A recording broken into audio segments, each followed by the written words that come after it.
hello बंधुসকল মই অঞ্জনা মোৰ অন্যটা ভিডিঅলৈ সকলোকে স্বাগতম মই আজি ক'ত গৈছিলো জানেনে আজি আমি সকলো গোপিনী মিলি গাঁৱৰ মানে আমাৰ গোপিনী আছে নহয় গোপিনী সকল মিলি পেলাই সৰুকে পিকনিক এটা গৈছিলো ক'ত গৈছিলো ভিডিঅটো চাই থাকিব আপোনালোকে গম পাব বৰ বিশেষ দূৰ যোৱা নাই বাৰু নগৰৰ ভিতৰতে আপোনালোকে ভিডিঅটো চাই থাকিবলৈকে চাব দেই আৰু যদি ভাল লাগে সকলোৱে মৰম দিব লাইক কমেন্ট আৰু শেয়াৰ কৰি আমি সকলো মিলি বসুন্ধৰী মা থানলৈ যাত্ৰা আৰম্ভ কৰিলো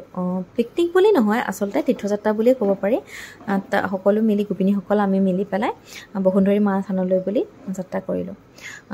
বসুন্ধৰী মা থান গৈ পাওঁতে আমাৰ প্ৰায় 1.5 ঘণ্টা সময় লাগিছিল নৰগাঁৱৰ পৰা 37 কিলোমিটাৰ দূৰত অৱস্থিত চাপৰমুখ জনচঙৰ ওচৰতে এই মন্দিৰ ভাগ আছে আমি প্ৰায় 1.5 ঘণ্টামান সময়ৰ পিছত উপস্থিত হৈছিলোগে তাত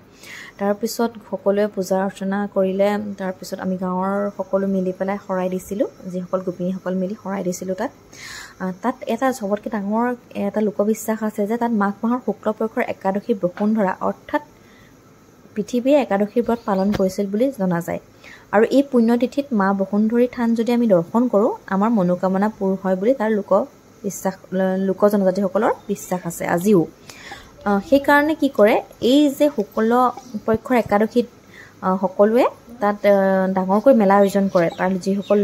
জনসাধাৰণ লোকসকল আছে তেওঁলোকে ডাঙৰকৈ মেলা আয়োজন কৰে এয়া দেখিছেনে মাৰ জনীপীঠ এয়াও দৰ্শন কৰিলোঁ তাৰ ওচৰে পাজৰে এক ধুনীয়া পৰিৱেশ আৰু বহুতো ভক্তৰ সমাগম দেখা যায় তাত ভক্তৰ আমি যি সময়ত গৈছিলোঁ সেই সময়ত অৱশ্যে কম কিন্তু এই শুক্লপক্ষৰ একাদশীত তাত যথেষ্ট সংখ্যক ভিৰ দেখিবলৈ পোৱা যায় আৰু এয়া দেখিছে নহয় এয়া আমি তাত বনভোজৰ হিচাপেও গৈছিলোঁ বুলি ক'ব পাৰি কাৰণ তাত আমি খোৱা বোৱাৰ ব্যৱস্থাও কৰি লৈ গৈছিলোঁ তাতে বনাই কৰি খোৱাৰ সুবিধাও আছে যথেষ্ট পৰিমাণে সেইকাৰণেও ভাল লাগে আমি সকলোৱে মিলি তাতে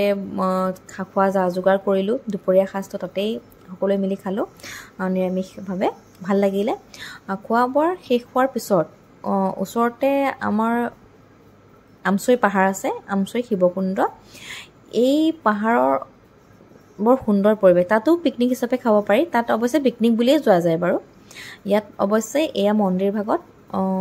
পিকনিক বুলি নহয় আৰু বনভোজৰ এই বিশেষ দিন হোৱা নাই বনভোজ হিচাপে পৰিচিত হোৱা এই ঠাইডোখৰ মানে বসুন্ধৰী মা থানডোখৰ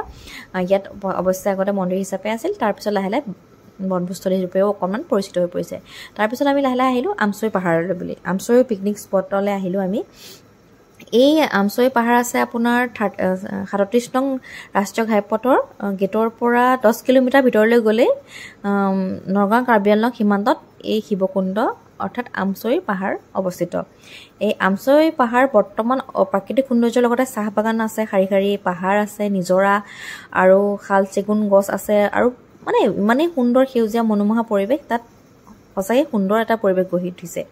শিৱকুণ্ডলৈ সাধাৰণতে শীতল আগমনৰ লগে লগে যেতিয়া ধৰি লওক নৱবৰ্ষৰ সময় হয় তেতিয়া ভিৰ বেছি দেখা যায় তেতিয়া মানে পিকনিকৰ দলসমূহ বেছিকৈ দেখা যায়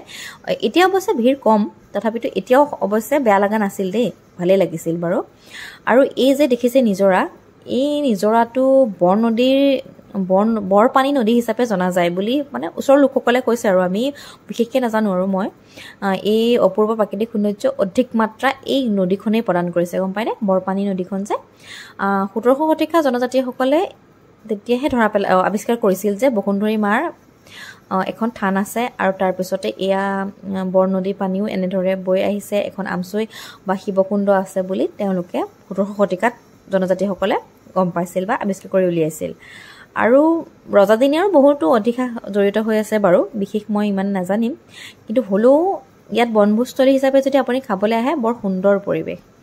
এনেকৈ আমি আৰু সন্ধিয়া গোটেই দিনটো তাতে থাকি আমচৈটো অলপ দেৰি থাকি আমি ঘৰলৈ বুলি আকৌ সকলোৱে যাত্ৰা আৰম্ভ কৰিলোঁ আৰু কাৰণ যিহেতু সকলো পৰিয়ালসকল গৈছে ল'ৰা ছোৱালী লৈ যোৱা হৈছে